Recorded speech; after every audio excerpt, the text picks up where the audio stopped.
आज काय जे व्हायचं तेच झालं. कधी पण ओव्हर कॉन्फिडन्स मध्ये नाही जायचं, लय वांदे होते. तर स्वागत मंडळी. तर मी सूर्यदेवाच्या किरणांचा आणि निसर्गाचा आनंद घेताना आपण सकाळी आलो होतो नाना नानी पार्क मध्ये. आय नो ही गोष्ट काही नवीन नाही, नाना नानी पार्क मध्ये येतच राहतो, पण किरण बघा, सूर्य काय भारी मस्त चमकतोय आज. आणि असं वाटतं चारी बाजूला हिरवं ब्लँकेट टाकलेलं आहे, किती हिरवं हिरवगार वाटतंय. पावसाळ्याचा आनंदच वेगळा राहतो. आणि आज आभाळ नव्हतं काहीच. तर मग काय, घरी आल्यावर काम सुरू केलं आणि माझं VS कोड आहे बघा, किती कलरफुल दिसतंय, जस का होळी चालू आहे.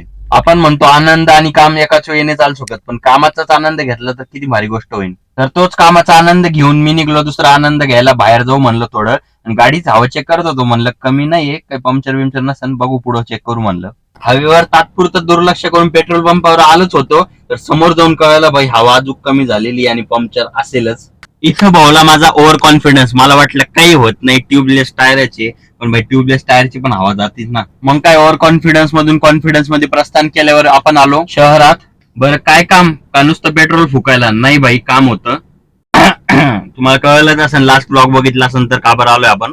आणि आय एम शुअर जर तुम्ही छत्रपती संभाजीनगरचे असाल तर हे तुम्हाला चौक कळलं लगेच कोणता आहे.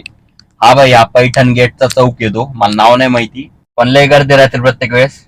आणि काही दिवस आले लहान लहान पोरांकडे अँड्रॉइड मोबाईल आले. मी त्याच्या एवढं होतो, तर मला ते छय्याचा मोबाईल पण नव्हता माझ्याकडे. मग त्या भूतकाळातल्या गोष्टीकडे दुर्लक्ष करून वर्तमान काळातल्या या दोन वड्यांकडे ध्यान दिलं. मला लय भूक लागली होती आणि मेंदू वडे तर मला लय आवडतात. मग आलो उस्मानपुऱ्यात, इथं मस्त बटर लावून ब्रेड भेटतो, तर तो खायला काय मस्त लागतं राव. 4 पीस भेटतं, 30 रुपयातले भर लागले.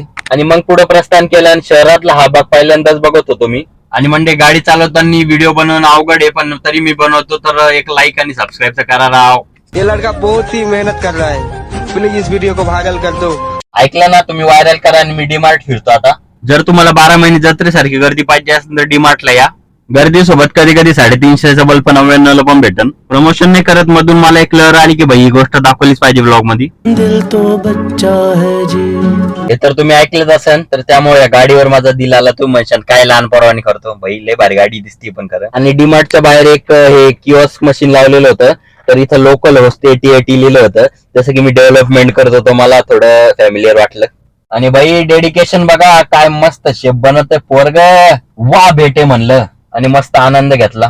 तुम्ही पण मला आनंद द्या, लाईक शेअर सबस्क्राईब फॉलो करून. एवढाच होता शॉर्ट ब्लॉग. हसा खेळाचा गाईज, बाय. दिल तो बच्चा है जी.